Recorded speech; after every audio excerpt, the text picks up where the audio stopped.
Okay. How we all doing? Wow. All right. Good energy. Good energy tonight. Big Christmas plans? Staying local? Yeah. Okay, cool. Why leave San Diego? Well, appreciate you guys all coming out. Thank you for being here. Excited to talk to you guys about self-directed accounts. Donnell here is an expert, and we fortunately enough to have him back. He came out and presented about a year ago and was super enlightening and really informative to everybody there, and thought it'd be good to bring him back and educate others. Hopefully you guys all find it as insightful as everybody did last year. So I'll go ahead and start. My name's Adam Rahrer. Most of you guys I've already met, but for those that don't, I own and run Cherrypick Capital. We'll talk a little bit about that, but I'll go ahead and start us off talking about overall potential opportunities, how self-directed accounts have impacted me, and then Donnell will take it from there and go ahead and dive in and enlighten you guys all about self-directed accounts. How's that sound? Good. All right, cool. Oh, go backward. A legal disclaimer. I'm not going to read through all of this, but more or less it just says that we're not having an offer to sell a security. We're not marketing a security right now. You have to have all the documentation and things like that behind it. But I'll share this slide deck with you guys afterward, and you can read through that if you'd like. I wanted to start. Donnell and myself and Angelique were talking before this event, and they were trying to understand basically like who's the crowd and what are you guys interested in? And my answer was, I have no clue. So I wanted to start with like, what was interesting to you guys? Like, why are you guys here? What, out of the marketing or whatever that got sent your way, what was it that attracted you to be sitting in this seat today? What do you want to make sure that at the end of the day, we make sure to answer and address and make sure you guys get the most out of your experience here? I didn't realize you could use 401ks to do real estate investing, so I'm interested to hear more about that. Okay, great. Everybody had the same question. So as a business owner, I get a lot of leeway over how our pension or 401k is done. And so it'd be interesting to see what I could do that would actually benefit myself a little bit more and benefit the team as well. Awesome. Right. Financial education is expensive. And this is a cool class, right? A lot of people could get this information for free, like how we were talking about earlier. Absolutely, man. For sure. I'd like to know if you can take the money from your 401k and invest it in real estate abroad. So I know there's some rules about like how you can get tax benefits selling your home here, but you have to invest it in a new property in America, not abroad. So I just want to know how that is a difference here. Okay, awesome. How many people know about self-directed accounts? Okay. How many people have a self-directed account now? Okay. All right, good. That at least helps me and Donnell to level set, understand, who's already familiar with certain terms, terminology, and knowledge around the space, and what you guys can do with it overall. So, enough about you guys. Let's talk about me and my whys. So, why I'm here. I'm here to be able to help bring together a community. Why I started this group in general, started about a year ago. We've been doing meetups about once a quarter. And it was really to be able to help with education and empowerment of overall wealth building. And me personally, I love real estate. So this meetup is all around real estate and what you can do and the different tools that I've learned throughout my career that usually ends up hitting me in the head of like, man, why is this not taught? Why did no one tell me I could do this with my retirement account, for instance? I only learned about it maybe 4 years ago. And that has been a catalyst for myself to be able to invest in more real estate. And in turn, I just quit my job actually a couple weeks ago. Thank you. Thank you. So I am out of the day job and full-time real estate, and self-directed account was like one of those puzzle pieces to help me get there and continue to build a real estate portfolio. So that's the impact. That's why I want to be able to share and enlighten others, and all of you guys making that first step, that first leap to at least come out and understand, is this a potential option for me? Oh, I forgot that part. There you go. There you go. You just hear me speak about it. Next one. So cool. Adam quit his job. Awesome. Yeah. All right. Why is that important to me? So life is short and tomorrow is not promised. I think in general, like the words life is short ends up being maybe a little overused, but it also is extremely impactful. And for me personally, I had the unfortunate experience growing up of losing my father at an early age. And it instilled and entrenched this mindset in the fact that like tomorrow's not promised and you may not make it to a retirement age. And with that, you got to go out and build your dreams and you got to go act now. And so that's the big impact. Why, like quitting my job, it's not about this, I can be wherever, but it's really the fact that I can go spend time and energy where I want, when I want, and with whom I want.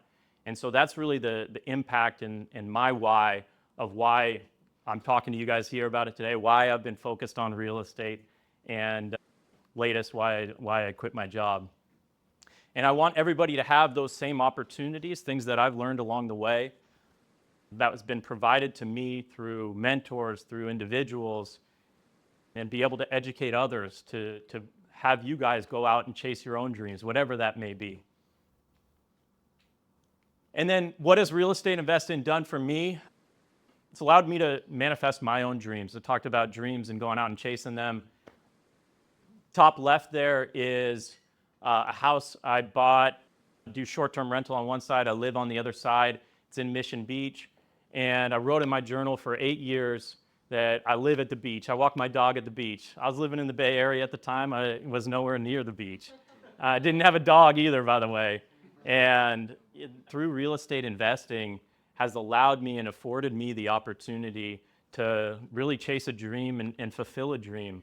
Quitting my day job, also a dream of mine ever since I entered the workforce. So that's what real estate has been to me, and all of you guys obviously are interested in real estate, otherwise you wouldn't be here, but that's what it's done for me.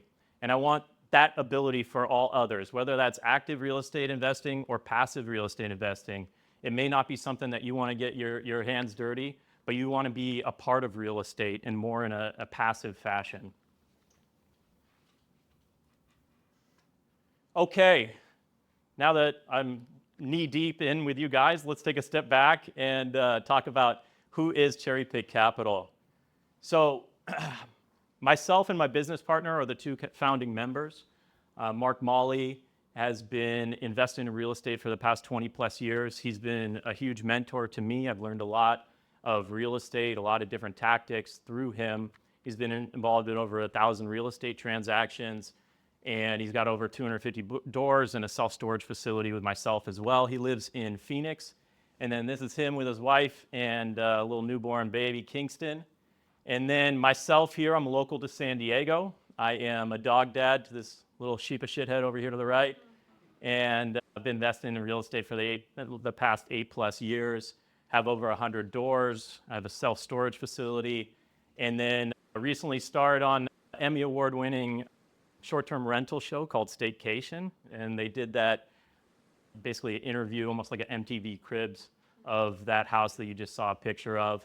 And then day job-wise, sold over $500 million in automation equipment throughout my time as a W-2 employee. Track record and current portfolio performance. Over the last 5 years, we have transacted over $32 million in real estate. We have 20 million assets under management. And then we've never lost investors' money, and we've never had a capital call. For those that don't know what a capital call is, it's when there's a syndication or fund, and the property or the fund, the syndication in general, is more or less like out of cash. They go back to the investors to go raise more money or pull more money together. We've never had that. It's not a great sign for a syndication or fund, but unfortunately it is quite common in the industry. Now, Donnell's going to talk about self-directed accounts, how to be able to do it, why you would want to be doing it. What I'm talking about is, okay, that's great. Now I have this money. Now what are my possibilities?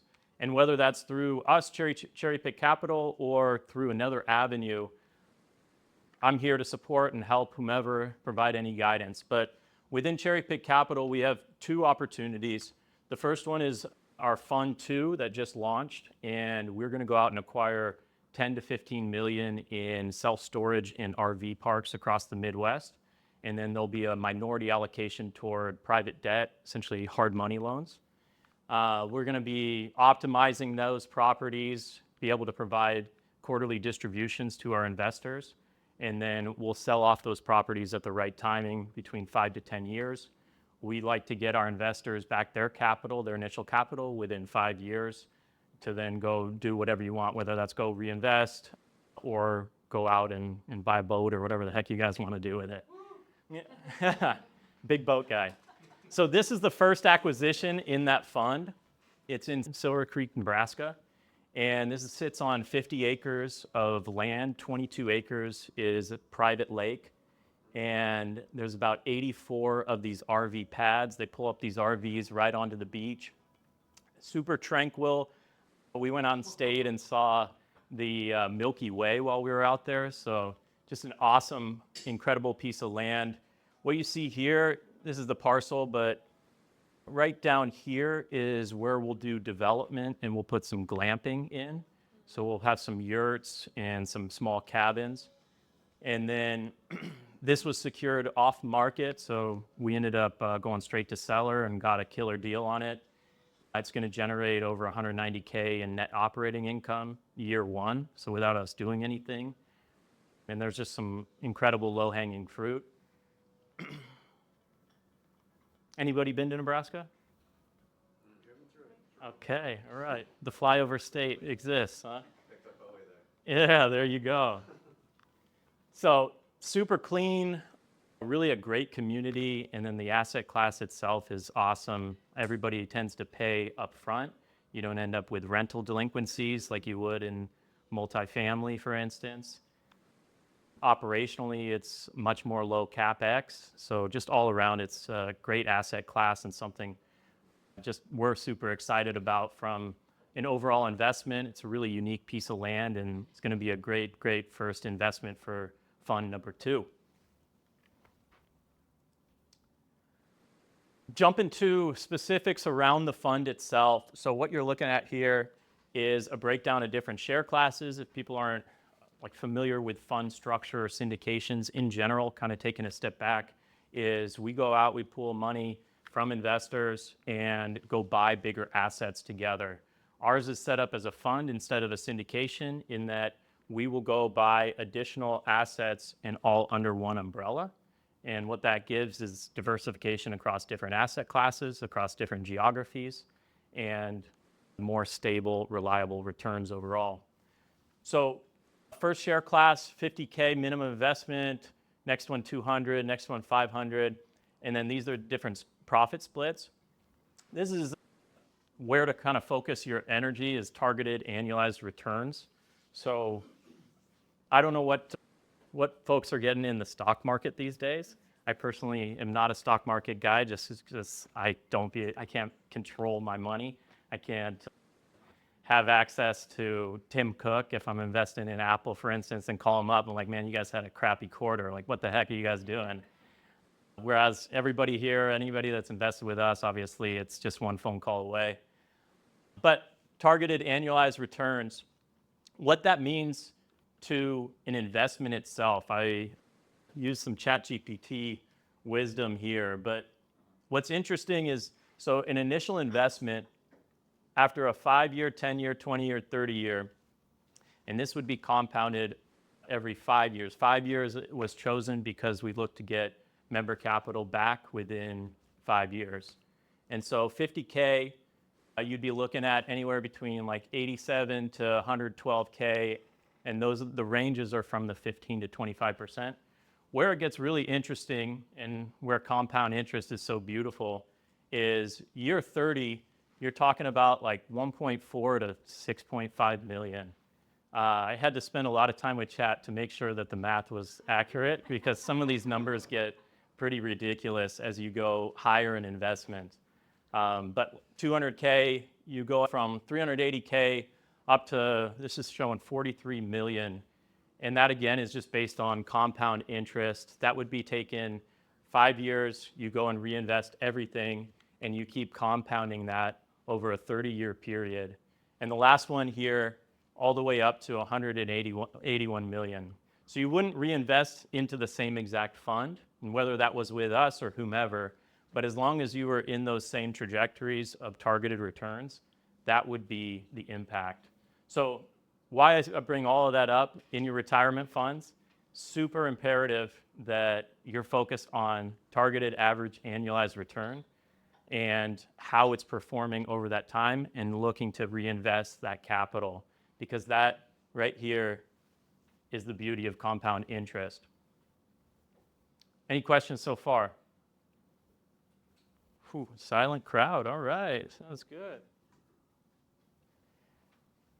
The other opportunity is a cash flow fund. So we are facilitating private debt, hard money loans, and we are providing monthly interest payments to investors. So it's two really different funds. This one would be monthly cash flow, the other one would be quarterly, and the hold period would be minimum 1 year, whereas the other one might be more like 5 year, where you would get your full capital back, would be our target. So depending on what you're interested in, and these are some of the returns. Again, I'll share this with you guys, but that's what we have as offerings. Any questions? Okay. Yeah. All the questions for you, Donnell. Cool. All right. Thank you.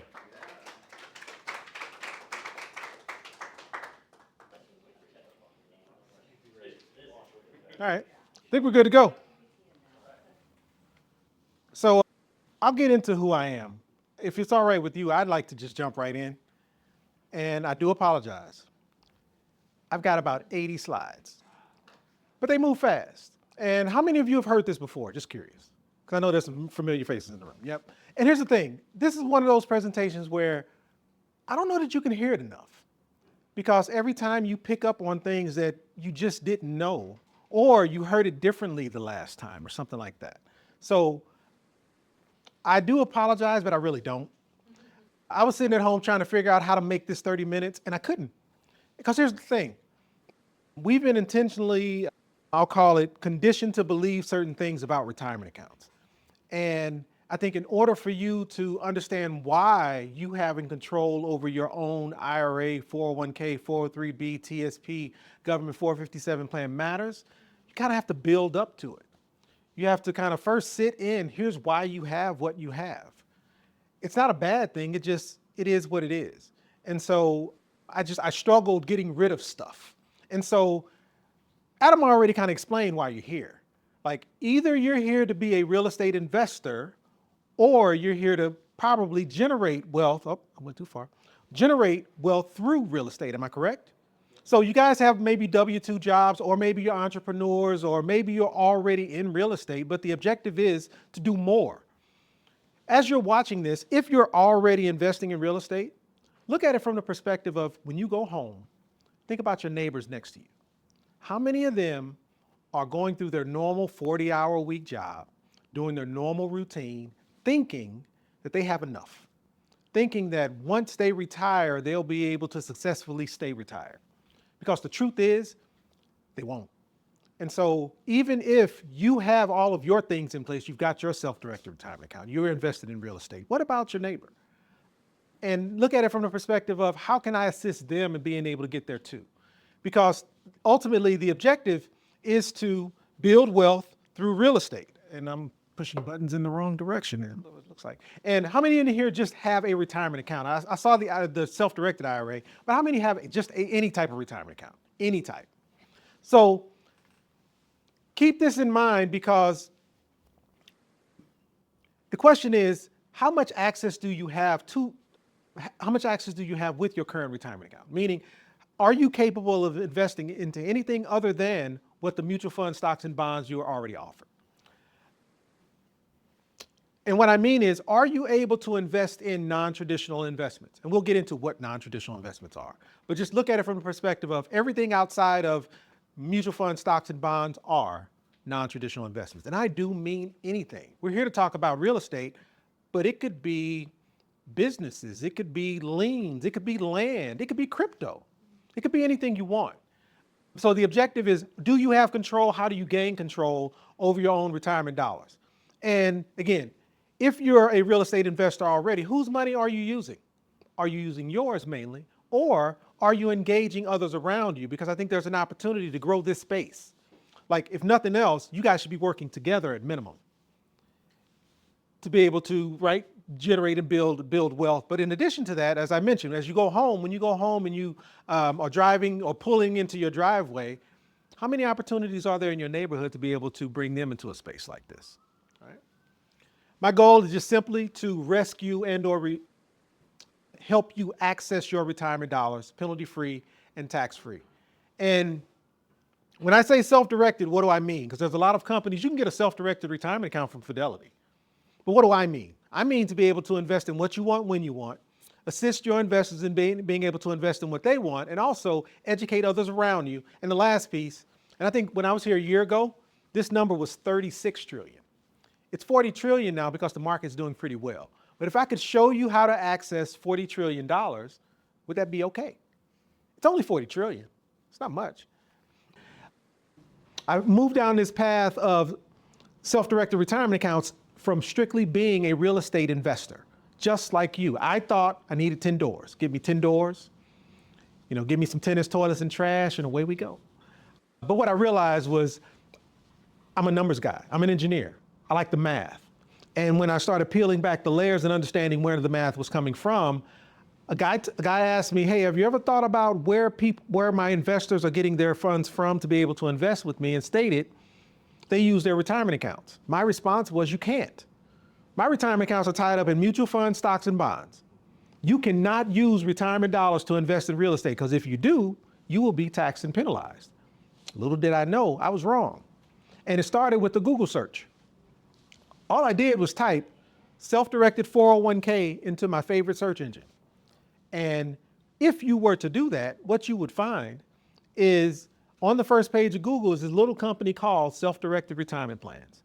It's the company that I own. It's been there for about 20 years. I bought it from this gentleman. His name's Rick Pendekoski. He owned this company about 25 years ago, and he brought me on as simply just a guy who wanted to learn the business. And as I was learning the business, I realized there's a message to be sent out here. And so my objective is just to extend that. And again, we're on the first page of Google. We're there organically. We don't pay for ads or anything like that. We're kind of word of mouth. It's just, as of today, it's me, Rick, and my wife back there. That's all it is, a part of this company. That's it. And how are we able to assist people? How are we able to do it? It's by creating properly structured retirement accounts and merging them with tax-efficient strategies. Just because you have a 401k doesn't mean you can invest in what you want. It has to be designed a certain way. And that's what I do. I'm what's called a third-party administrator. I create structure. I give you the structure to your retirement account to allow you to be able to invest in what you want. Whether that's a 401k or an IRA, doesn't matter. You can structure them both to be able to invest in non-traditional investments. A few questions for you guys. And I met a few of you today, so if I don't get participation, I will call you out, just so we're clear. All right. If you had to do them, like from a numbers perspective, how many people do you think retire with $1 million or more in retirement? Just a percentage of Americans, what would you say? Give me a guess. 5%? 1%? 2%? I want to say, as of today, it's right around 3%. What would you think though? So if about 3% retire with $1 million or more, what would you think is the median retirement nest egg size? Just a guess. 100 grand? But hold on, let's pause for a minute. The median nest egg size being $100,000. Is anyone retiring off $100,000? Like, that's impossible, right? Well, so give me some other numbers. 100,000, what else? What do you think? 250? As of today, and that's because 401ks are actually doing pretty good right now. The median retirement nest egg size is right around, it's like 298. It's right around $300,000. But again, we're talking retirement. If you had $300,000 right now, could you retire? Could you no longer work off $300,000? And again, I go back to this room is tight fit. There should be a lot more people in here, and here's why. Majority of your neighbors are going to end up retiring with $300,000. Is that enough to stay retired? It's not. If you had $1 million though, what would you guys expect that income to be? If you had $1 million, if I'm a millionaire, if you're a millionaire, what would you expect your annual income to be? What would you expect? What would you hope? No, you wouldn't. Be honest. Okay, I like 80, 100,000. If I'm a millionaire, again, I'm a millionaire. It's on my business card. I'm a millionaire. If I'm a millionaire, I expect 6 figures. I think 80 is probably a little bit more, probably realistic after taxes. Yep, I agree. But here's the truth. $1 million in retirement is based off this little thing called the 4% rule. Anyone know about the 4% rule? If you were to type into your favorite search engine, the Trinity study. The Trinity study is the study that was done, I want to say mid-1990s, if I'm not mistaken. And it's because once companies transitioned away from pensions and moved towards the 401k, they did this study to determine how much you need to have in your 401k and how much income you can take from your 401k to make sure you never run out of money, so you don't have to go back to work. And so the 4% rule came out of that. And what that's saying is, if you have $1 million in your retirement account, the max you can take in income is 4% of that number. 4% of $1 million is 40 grand a year. I'm a millionaire, but I bring home $40,000 a year. Make it make sense. But as we talked, the median income of retirement size is 300,000. 4% of 300,000 is 12 grand. Who's retiring off 12 grand a year? No one. But that's the dilemma that we're in. That's the problem that we're having. And the question here, how can you beat the 4% rule? And this is exactly what Adam was referencing. It's simply math. Because the average return, or the average annual return, because you had asked this question, the average annual return for an IRA or 401k, and Google it, it's right there, it's 5 to 8%. So if my retirement account on average is making 8%, let's call it 10, which most are not, but if my retirement account is making 10%, the reason the 4% rule is what it is because if I'm withdrawing 4%, I need to at least make enough to pay for what I've taken and add. So the reason the 4% rule exists is so that you don't run out of money. It's designed to protect you. So how do you beat the 4% rule? Well, it's just math. I have to double my rate of return. I have to make more money. I have to put my money in a position so that it's not being lost. So, okay, where are retirement dollars today? Who are they tied up with? What type of funds are they invested in? You guys know? Normal retirement dollars, what are they invested in? Mutual funds, stocks, and bonds, right? So if I need to beat the 8 to 5 or 8 to 10%, 5 to 10% that I'm making, I need to move the funds out of mutual funds, stocks, and bonds and put them in a better position to be able to make more funds. Now, I like my stocks. I like Amazon stocks specifically, but I like my stocks. So I'm not saying don't invest in mutual funds, stocks, and bonds. This should be an and discussion. Is your money in a position to not just generate wealth inside of traditional boxes, but are you able to access your dollars to invest outside of that? So my point is this should be an and discussion, not an or. This isn't you should only do this and not do that. But the math states if you stay where you are, this is where you will live, and this is where you will live. So what can we do? How can we do this differently? Oh, and just so we're clear, This is a very random slide, but we talk a lot about rates of return. And as I mentioned, making 8 to 5 or 5 to 8% inside of your retirement account is the norm, is the standard. Here's the piece that most people miss when they talk about the stock market. Everyone talks about, hey, if there's a bump in the market, if there's a downfall in the market, don't worry, buy more because it will recover. They talk about recovery, right? They talk about, hey, you're young, you've got time to recover, don't worry about blips in the market. But they never talk about what that time actually means. In 2022, this is what it looked like. In 2022, the S&P 500 lost 20%.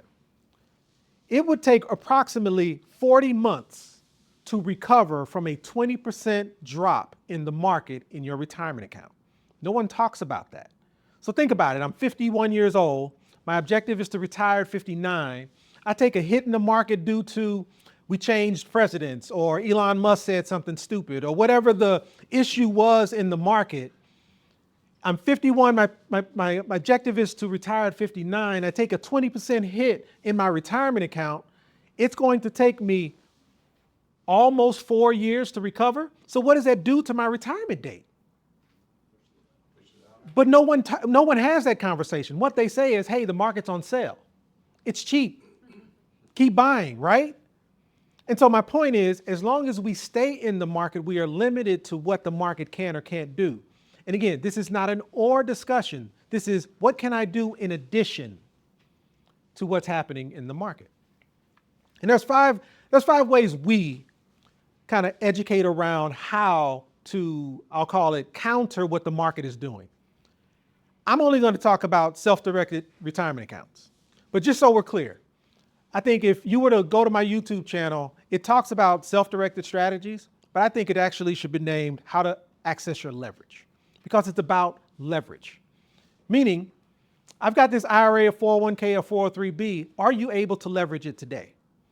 What you will get out of this conversation that will probably take me about 35 minutes is here's how you can access and or leverage your retirement dollars. But there are other places. Do you have a home?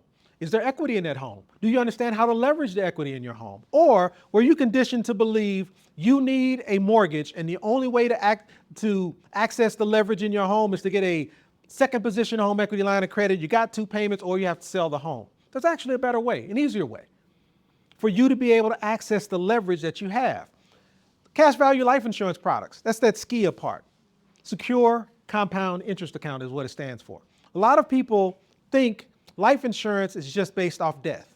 But life insurance is actually meant to assist you while you're here if you structure it right. And so my point is there are other areas where there's leverage located so that you can beat or exceed or surpass that 4% rule. Because the 4% rule has been placed on you. But don't allow that 4% rule to limit you to be able to do what you want. Am I making sense? And I meant to say this earlier, also move fast. So my apologies. We're going to talk about a few strategies. I think I'm going to hit everything today with the exception of Rob's. So we'll talk about IRAs, 401ks, Roth versus traditional, and leverage.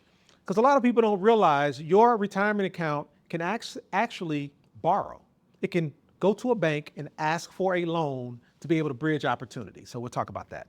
And everything that I'm going to walk you through today, when I say self-directed, I mean control. So I mean checkbook control, no waiting to make a decision. And the biggest piece for me is the bank isn't in your way. Those of you who have a self-directed retirement account, are you able to simply write a check from your checking account, or do you have to do things through your custodian? Because to keep, and let me be very specific, if you've got like an equity trust or an IRA services or a company like that, 9 times out of 10, you might have control over your retirement dollars, but the actions you take have to go through the custodian. I'll walk you through why. I'll walk you through an opportunity to get beyond that as well, I guess. This is you. The objective here is to become a millionaire. And how do you do it? You do it through real estate. And so my objective is to provide you some tax efficient strategies for you to be able to do so, which is also why you're here, right? And I think, Adam, you did an amazing job of kind of connecting some of the dots, because I don't think I have to. It's The opportunity is to beat the 4% rule. How do you beat the 4% rule? Well, I need double-digit returns. I think what you shared was, here's how you can get some double-digit returns. Otherwise, you're stuck with the 4% rule. Any financial advisors in the room? I don't mean to poo-poo on financial advisors. I actually have great relationships with most of them because I come from a perspective of this is an and conversation. I'm not telling you to buy this over here and don't do that. I'm not saying that. That's not what I do.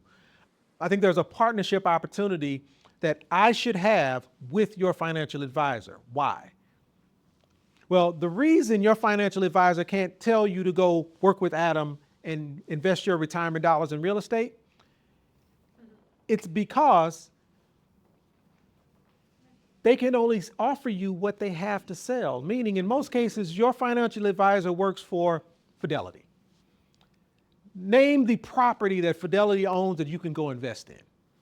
It doesn't exist. What can you buy from Fidelity? Mutual funds, stocks, bonds. What can you buy from Morgan Stanley? Mutual funds, stocks, but what can you buy from Edward Jones? Right? So they can only offer you what they have to sell, and legally they are bound to only offer you what they sell. So therefore, someone like me, I can help you become structured so that you can invest in other things in addition to, not instead of, but in addition to. Why? The goal is to beat the 4% rule. The goal is to create double-digit returns. How do you create double-digit returns if you don't have control to be able to step out of mutual funds, stocks, and bonds? Am I making sense? Any questions about any of that? A few questions you can ask your financial advisor is, can I have multiple 401ks? I got one. I have a 403B with the company that I work for. Can I have an additional one? You absolutely can. You're not limited to the number of 401ks you want. Can you have multiple IRAs? You absolutely can. Can you invest, or how do you invest in real estate with the dollars that are sitting with, I don't care the name of the firm, but whatever the custodian might be, how do you invest in real estate? And anyone know what Rothschild is? You guys weren't listening the last time you were here. I'm just kidding. Rothschild is a completely made up word. But I think it really does fit. And I'll use me as an example. I'm 51, I'll be 52 next year. Let's say I've got $200,000 in traditional dollars. Traditional just means I haven't paid taxes on it. What if I wanted to convert those dollars over to Roth? Rothschild is saying, well, if I'm 51, I got 9 more years before I can even access these dollars. So instead of me taking the tax hit on $200,000, why not divide 200,000 by 9 and convert that dollar amount every year? By the time I'm 59, it's all converted and I'm now tax-free. So Rothschild is just saying, hey, is there a way for me to take action to be able to live in an environment where I'm paying as little taxes as possible and to avoid UBIT? We will not dig into UBIT today, but if you're not aware of UBIT and you're in the real estate space, you need to be aware of UBIT. And I'll leave it at that. We can talk further about it later. And then also, let's say you have assets in your personal name that you want to move into your retirement account. Why? Because there's an opportunity to build tax-free wealth inside of your retirement account that you can't do personally. Well, there's a way to do that as well. It's a little bit unique, but there absolutely is a way. And as I mentioned, we will absolutely talk about how your retirement dollars are allowed to borrow from a bank. But let's start with the basics. When you hear me say self-directed, what do I mean? I simply mean control. You're able to invest in what you want, when you want, without someone standing over your shoulder going, don't do that. You have full control over your retirement dollars, and that can be a little bit heavy. Because it may sound great, but when you have a checking account with $1 million in it and you have checkbook control over those dollars, it could get pretty heavy. But the bottom line is you have control. And when I say you can invest in non-traditional investments, what do I mean? This is not an exhaustive list. This is actually a pretty short list. It is unlimited, the actions that you can take. It would be much easier for me to tell you what you cannot invest in versus walk through everything you can. The key piece is you have control to be able to take action. So let's talk about IRAs. This is my favorite slide throughout this deck. And it's simply because of this. in 1974, the contribution limits for an IRA is $1,500. Anyone know what the contribution limit is today? $7,000. What's the difference between 1974 and 2024? 50 years. What were eggs in 1974 and what are eggs today? Right? 10x, 20x. But why isn't the most important, like if you were to ask any congressman, what's the most important retirement vehicle you can have? You know what they'll say? The Roth IRA. If the Roth IRA is the most important retirement vehicle, why is the contribution limit not 10x, 20x, so that you can actually achieve a goal? Who benefits from the Roth IRA being the number one retirement vehicle, but the contribution limits being $7,000 to $8,000 a year? Who benefits from this? Just think through that. How about just not you? Right? There's a whole lot of people that benefit from you depending upon this retirement vehicle, and none of them are you. But this is an individual retirement account, an IRA, individual, it's mine, it's for me. But I'm not the one that's able to successfully accomplish my goals using it. Make sense? So IRA contributions again, $7,000 and $8,000 this year. They are not going up. They are not improving this year. That's where they're sitting currently. And, let me go back. To contribute to an IRA, it does take any earned income. So anyone can have one. And just so I'm clear, some of us in this room have to have an IRA. Some of us are limited to only having an IRA, and that's okay. But just understand the vehicle that you have. We need to be aggressive in our investment strategy if you're going to turn $8,000 a year into a tangible income that you can actually live off, right? You've got to put that $8,000 to work, which means we need to get it out of the mutual fund, stocks, and bonds and into a bit more of a secure vehicle that can produce double-digit income. It's the compound interest part. We need to put your dollars in a vehicle that can produce that compound interest successfully, right? And this is all of us, right? Right? Bring it on. So my point here is usually the call I get is, hey, I want a Roth IRA. And I ask, what do you have or why? And what I learn is most people don't understand the difference between traditional and Roth dollars. So just keep it really simple. It's about when your dollars are taxed. When I'm talking about traditional, I'm talking those dollars have not been taxed yet. When I'm talking Roth, I'm talking, hey, we're paying taxes today because we know the tax rate today, but the growth on that is growing tax-free. We should all be living in a Roth environment. And I know that sounds strange. No one wants to pay taxes. But here's the piece. You know the tax rate today. You may not like it, but you know it today. Your job, who offered you that traditional 401k that they're matching at 5, 7, 12, 15%, whatever it is, we've been conditioned to believe that that's a win. Hey, I am not paying taxes today. Lucky me. But what that means is you're opening yourself up to be charged whatever the tax rate is in the future. Again, common sense, 74 to 24, 50 years. Is the tax rate higher or lower today than it was in 1974? Obviously. So will the tax rate today in 2024 be higher in 44 versus today? Absolutely. So why the hell would I want anybody's traditional retirement account? We should all be focused on trying to live in a Roth environment. Some of you work for companies that won't allow you. Okay, now you know that. You just need to be able to put your money in a position to where it can. I'm not saying don't contribute to your company's retirement account. Take the match, take the money that they're giving you. Awesome. I don't know that I'd go beyond that unless they can offer you a Roth factor. Pay your taxes today so that you can build unlimited wealth. Because the cool part about Roth is you pay taxes on the seed and you get the harvest for free. And that's not, you get the harvest for free today, you get the harvest for free unlimited. You pay taxes on $5 today, it can grow tax-free from now until you pass. which is pretty powerful. Now, there are rules associated with becoming Roth. And again, I'll just slide through these real quick. Most people think Roth is some special account. You have to create a Roth IRA. And in truth, Roth is just a decision. Roth is you deciding, I want to pay taxes on the dollar amount that I'm investing so that I can build tax-free profit. And I'll give you an example.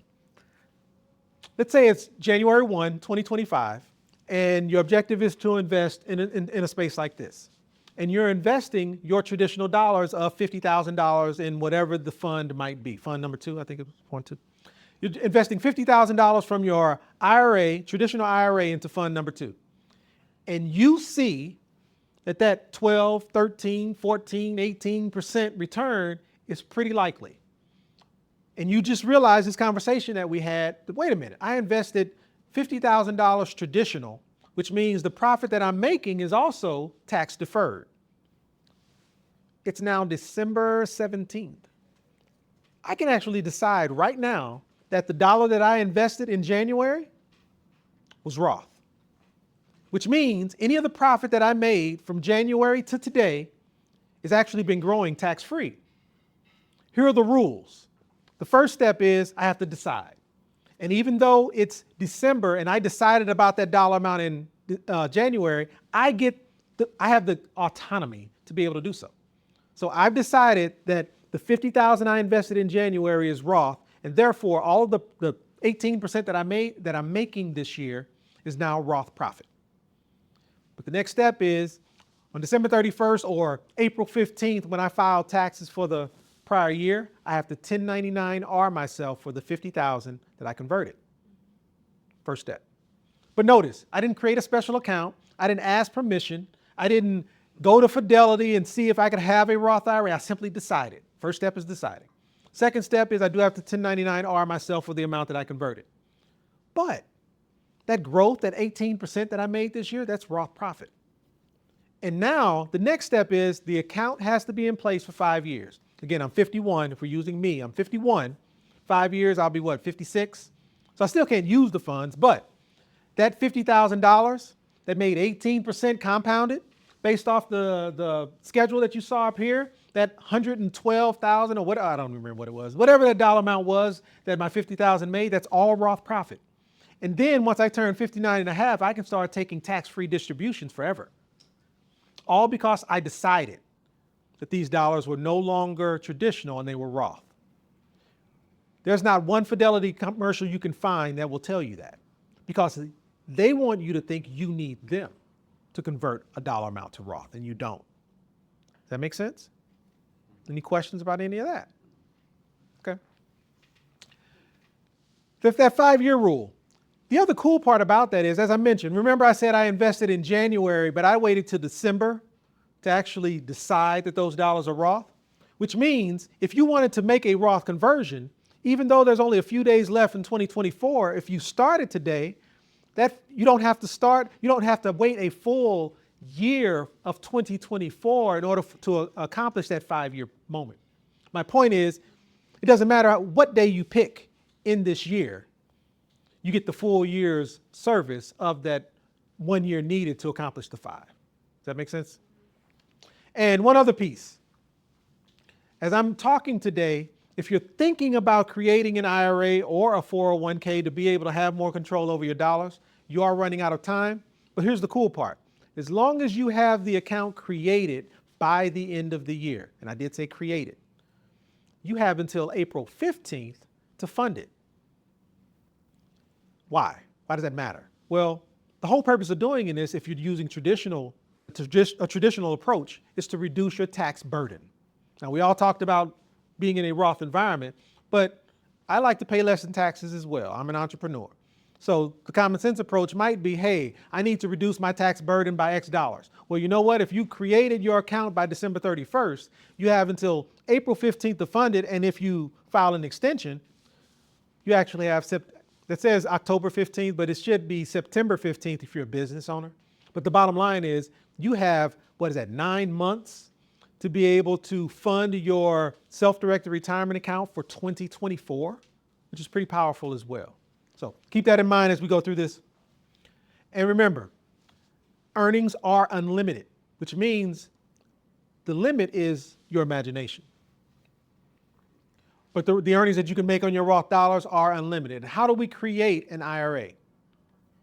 Those of you who have a self-directed IRA, does this structure look familiar? Meaning, we will move those funds into a brand new IRA. The IRA is just an individual retirement account, not that special. It's just a big savings account. The IRA itself has to create an LLC. In order for you to have checkbook control over your retirement dollars, your IRA has to create that LLC. If you don't have this, I doubt you have a true self-directed IRA. 9 times out of 10, you may have a self-directed IRA. You may be able to buy real estate, but you're buying it through a custodian. You're buying it through someone else. Why does that matter? Well, when you involve other people, there's a fee structure that has to be paid. So they're nickel and diming you as you make investments versus you having control. But once the IRA creates an LLC, we take the EIN number of that LLC, create a checking account, and now you have full control over your retirement dollars, penalty-free, in some cases tax-free, to be able to invest in what you want. So that structure is pretty basic. And some people call this an IRA LLC. What they're saying is your IRA owns an LLC, which is what gives you checkbook control over those dollars. It's not a complicated process at all. But notice, IRAs require a custodian. LLCs create LLC fees. So there's a fee structure here. So most people who talk IRAs, they talk IRAs because 9 times out of 10, they are a custodian. And they understand that as a custodian, you are required, you need their support in order to be able to invest, which means now they get to nickel and dime you throughout the life of your IRA because you need them. But there's a way to get around that too. There's some rules associated with having an IRA. Before I jump in, again, I told you I move fast. Any questions about anything I covered? Okay. Key rule. The biggest one is disqualified persons. What do I mean? Well, there are certain people that cannot be involved with your retirement account prior to retirement age. And think about it, it's kind of logical. The purpose of retirement is to assist you when you are no longer willing or wanting to work and to be able to assist you throughout the rest of your life. If something happens to you, where does that retirement account go? 9 times out of 10, it goes to a beneficiary. In most cases, who are your beneficiaries? It's a straight line of individuals, grandparents, parents, kids, grandkids, and then their spouses, but the most important person is you and your spouse. Pay less attention to who the disqualified persons are and pay more attention to who I didn't mention. Got a brother? Got a sister? How about a cousin? There's a lot of people that I didn't mention, but the most important person is this guy. Meaning there's an opportunity to be able to invest out. Again, you don't want to have your retirement dollars be impacted by anything associated with your disqualified persons, which means you have an opportunity to invest outside of that. And it's simply stated, your retirement account can't have anything to do with disqualified persons, and disqualified persons cannot have anything to do with your retirement account. Guys ready? You got a daughter who's off to college and she wants, or you want to buy her a condo. Can you? He said yes. Anyone else? No. That's correct. How about your granddaughter asked for a loan? Hey, she's headed to college. She needs some funds. Can you? Okay. But here comes your niece. And just so we're clear, your niece is not going to college.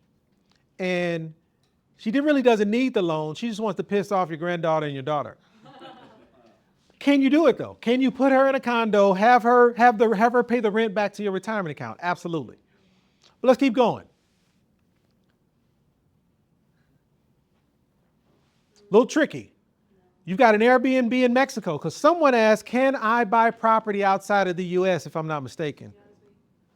So your 401k buys an Airbnb in Mexico, outside of the States. Can you live in it? Maybe.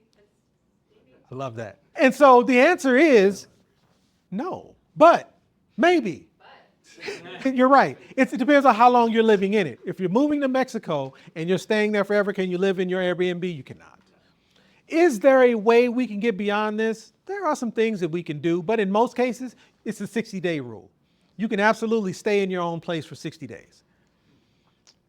Let's call it 59. That 60th day, you are causing a problem. But the bottom line is, no, you cannot live in your Airbnb if you purchase it down in Mexico. Last one. This one is a little bit weird, but I actually ran into the situations. That's the reason I put it in here. You have a 401k and you want to lend from your 401k. So you want to take money from your 401k and lend it to your own personal LLCs to fund whatever it is. This was actually a Section 8 rental. Can you? Anyone else? No? No? It's tricky. So can you borrow from your 401k at the company you work for? Can you borrow from your 401k? So if you have your own 401k, can you borrow from your own 401k? Yes. So if I borrow money from my own 401k, can I take those funds and buy a Section 8 rental all day long? All day long. Key piece to all of these, you don't have to remember any of them. Just know who to talk to. If you have any questions, just reach out. I'd be happy to help. We should have played the wheel of disqualified persons. That is true. That is true. That is true. Second rule is there's some things that you cannot invest in. It's really simple. Life insurance, S-corp shares, and collectibles, not to be confused with precious metals. Some people think collectibles like crypto fits in it, and it does not. So life insurance, S-corp shares, and collectibles. But outside of that, it's wide open. And that's where it's really more about your imagination. There are things that I cannot identify. I get questions all the time. I had a guy, he was coming to Phoenix, picking up a U-Haul so that he could drive his gold to the mine. I've heard of people buying gold, but I'm talking he's buying physical bars of gold, loaded into a U-Haul, driving to the mine. And he had questions about buying property outside of the U.S. using the gold. Why do you want to do but my point is, there are things that you can do with your retirement account that maybe no one has even thought of. The key piece is not these three things. All right. And this is one that most people don't talk about. But what happens if you do? I bought that property on that campus, and I put my daughter in it, and my daughter and her friends are paying my 401k. I didn't know. I made a mistake.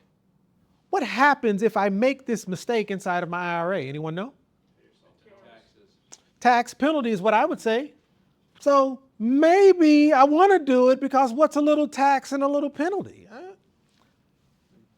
What happens is you lose your IRA. So let's back this up.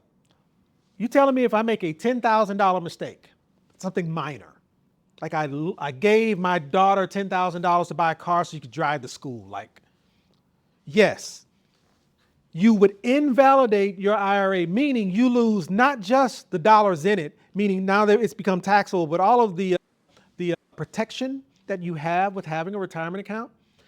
What this comes from is it was a gentleman going through bankruptcy, and he put everything inside of his IRA because he was happy to go through bankruptcy because he assumed he hadn't done anything wrong. They can't touch it. And bankruptcy court saw that because he went to, not Fidelity, who was it? Not Morgan Stanley.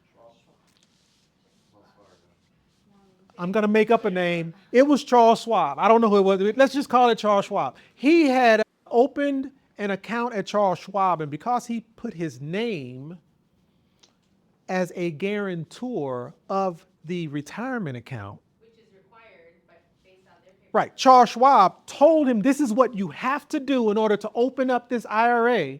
You have to sign your name. No one reads the small fine print that says you are providing Charles Schwab a guarantee that you will not default on this account.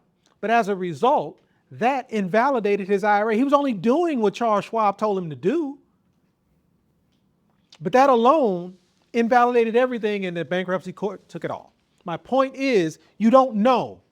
So be careful. The last thing you want to do when you're signing anything, especially as it relates to your retirement account, understand what you're signing because you are what's called a disqualified person. Make sense? Yes. All right. What if you have two IRAs and they invalidate one IRA? Can you still have the other IRA? That's a great question. I don't know, but I'll give you, here's what I know about something similar. In order to have a retirement account, there are certain rules that you have to follow. So if you follow the rules in this retirement account and you don't follow the rules in that retirement account, it's a penalty. It can invalidate things.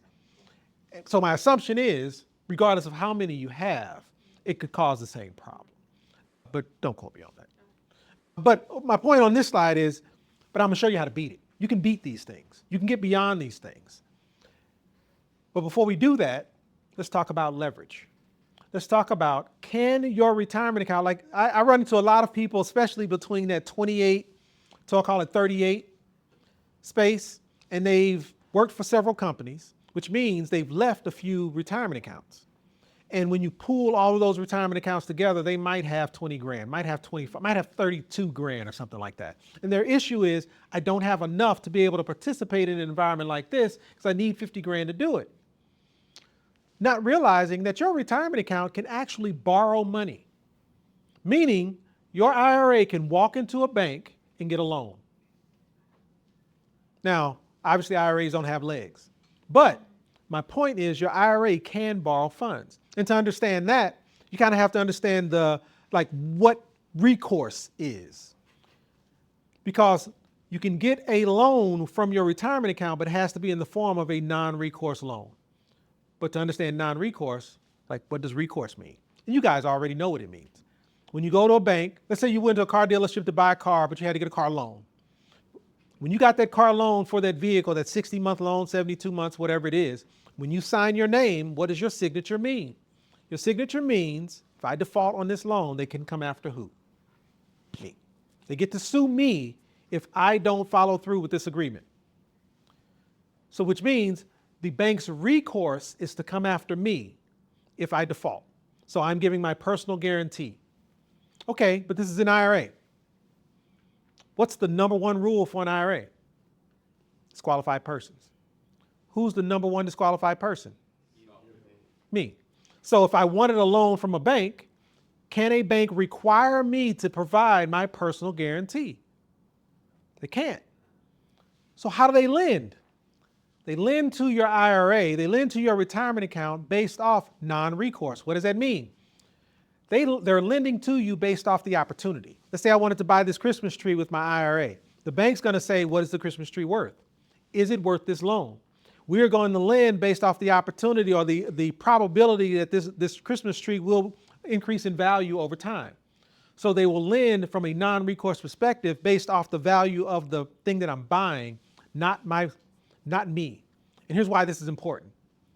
It doesn't matter what your credit score is. It doesn't matter if you have been through a bankruptcy. It doesn't matter if your credit profile is sufficient or not, because they're lending based off the opportunity, not based off you. So what that means is it doesn't matter if you have $5,000 or $3 in your IRA. Your IRA can absolutely gain leverage from a lending institution or a non-recourse lending institution because it's based off the side, what the value of the opportunity would be. Does that make sense? So I say this to say, it doesn't matter what you have. What matters is the opportunity. I've got a lot of young people who do a lot of wholesaling. And again, they might have $3,000 in their retirement account, nothing much. But through wholesaling and non-recourse lending, they can actually accomplish very similar to what you've done, and that's put themselves in a position where maybe they can buy a property if they live in one side and pay the other, or have a tenant pay the other. Did I cover that? Yep. So the lender is taking the property based off collateral, which means there's no personal recourse, hence a non-recourse loan. All right. So we've covered a lot, but we really haven't. Yes, sir. Would the asset be recourse for them? Say that one more time. Would the asset be recourse for them, like the asset back? That's a great point. So if you default on the loan, what happens? They will take the property, but they cannot come after you. That's the key piece. They cannot come after you. They will come after the property, but that's okay, right? All right, so IRAs are low-hanging fruit. And they're low-hanging fruit because they're easy to create and you need a custodian, and custodians will nickel and dime you, meaning they get to make funds off of you for the duration. There are three types of custodians. So pay attention to the type that you have. The first type is Bank of America, Edward Jones, Morgan Stanley. You can invest in anything that these custodians have to offer. But if you wanted to buy property from Bank of America, you can't because they don't allow you to. Yes? Then there's the custodians that you can invest in what you want, but they're going to charge you for it. And those are your equity trust, your IRA services. Those are those custodians where you might have a self-directed retirement account, but you can only invest what the custodian allows you to invest in, or you have to invest through that custodian.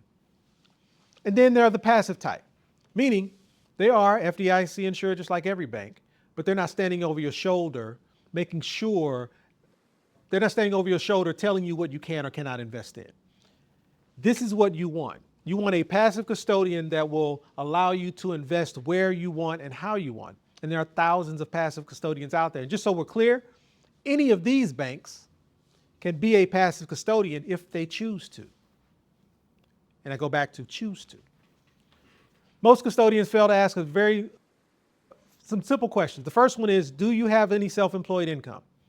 If you're in this space and your objective is to become a real estate investor, this should be a no-brainer.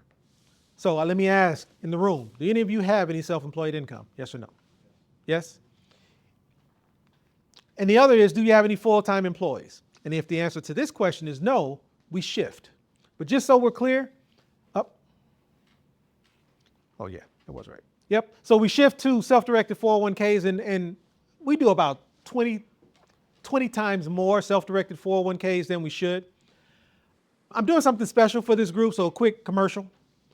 If you are wanting to have more conversation around your specific situation, I doubt we'll have enough time to cover most of it today, but I am opening up my calendar tomorrow for little 15-minute slots just to identify where the opportunities might be. Maybe you have a retirement account already. Maybe you have a self-directed IRA or self-directed 401k already, and you just want to make sure that your retirement dollars are being leveraged the way they should. Please feel free to jump on my calendar. This is a quick QR code if you want to be able to book some time with me. I'll be here all day tomorrow and part of the day Thursday, if I got my days right. So please feel free. Did you get it?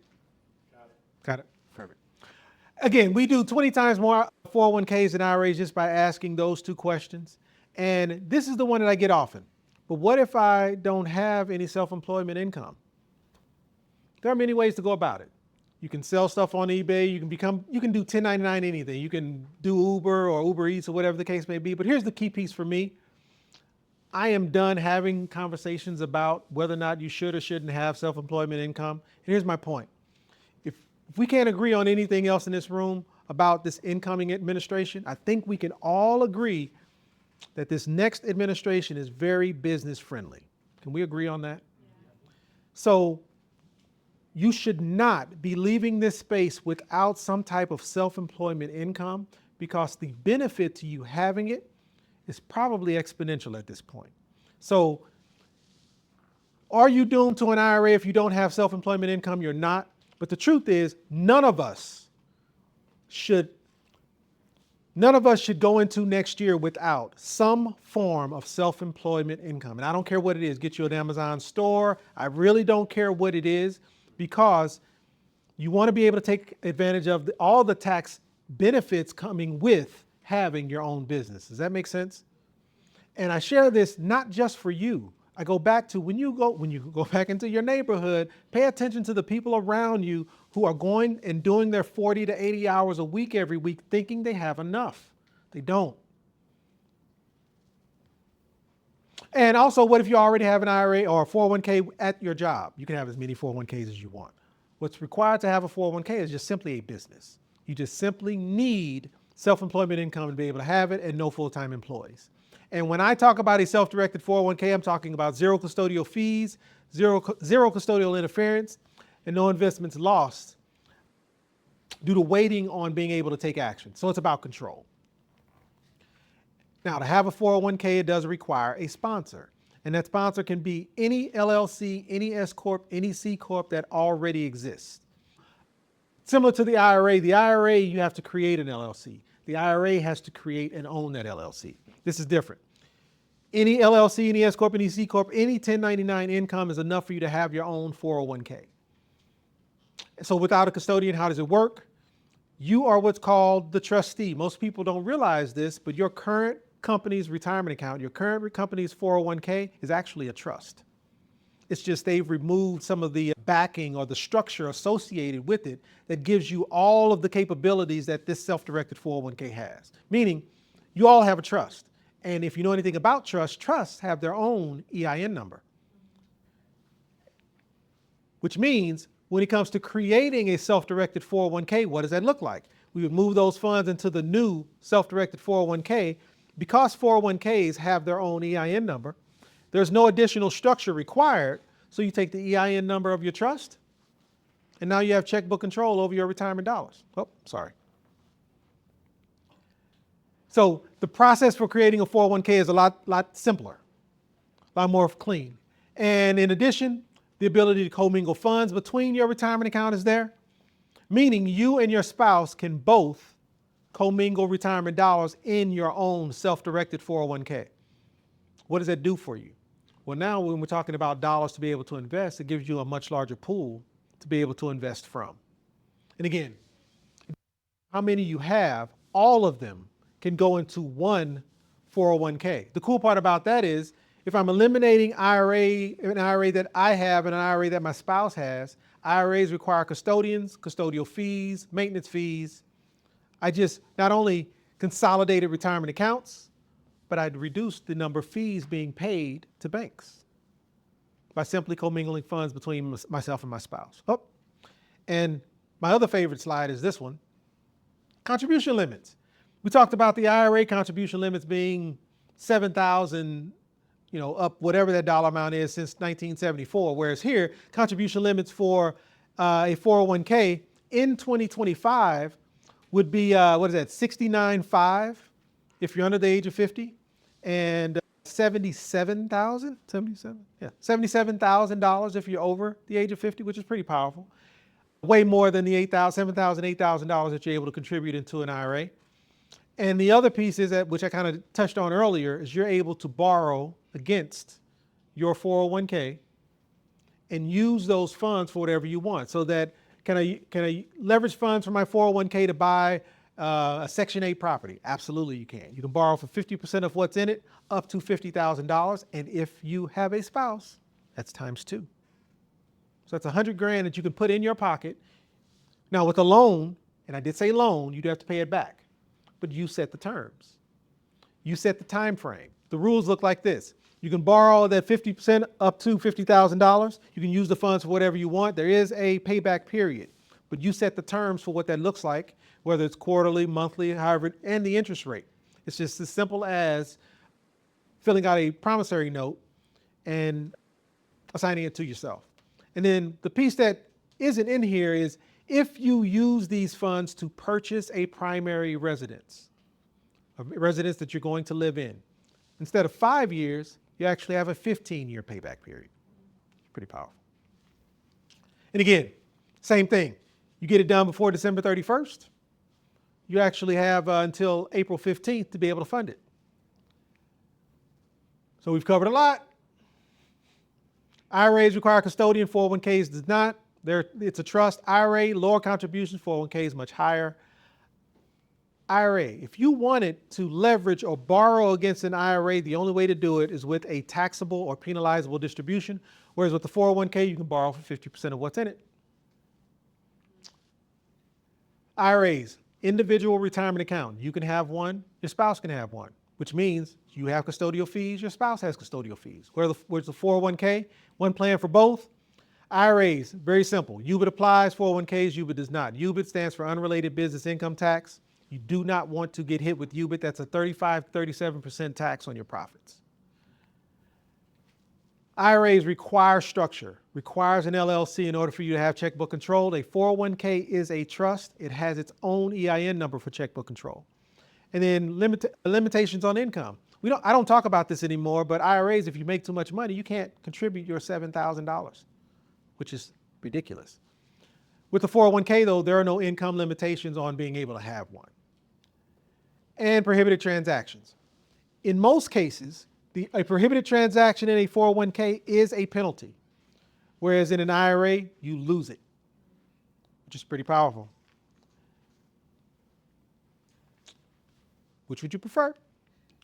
So we've covered a lot. Any questions? Because I am done.